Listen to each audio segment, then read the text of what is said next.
Look around your classroom.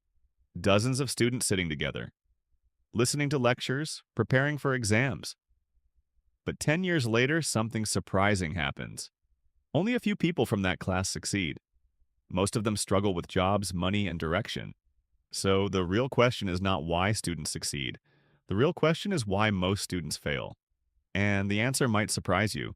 Before going into depth, subscribe this YouTube channel if you want to be psychological fitness in society. Schools teach students how to pass exams, but they do not teach students how to win in life.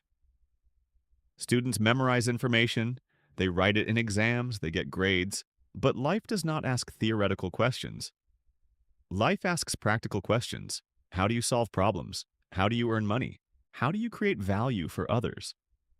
Most students graduate without knowing these answers. Now here's the second reason. Most students have no mission. They wake up in the morning, they attend classes, they complete assignments, but if you ask them one question, what do you want from life?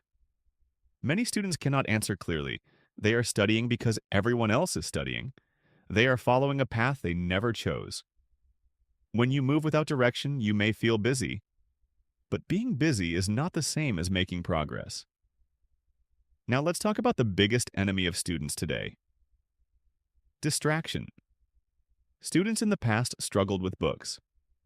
Students today struggle with their phones. Notifications appear every few minutes.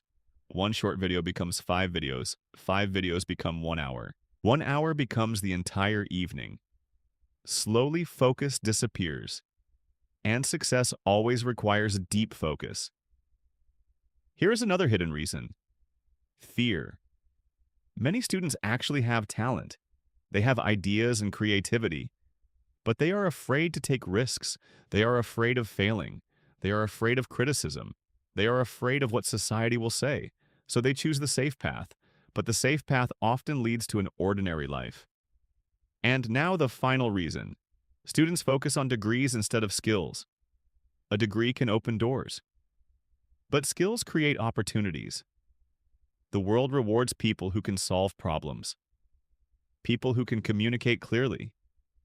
People who can think creatively. People who can build things. Students who develop skills become valuable. Students who only collect degrees wait for opportunities. And sometimes those opportunities never arrive. So students do not fail because they lack intelligence. They fail because they follow the crowd, they lose focus, they avoid risks, and they never build the skills that the real world rewards. But the moment you understand this reality, everything changes. You stop copying others. You start thinking differently.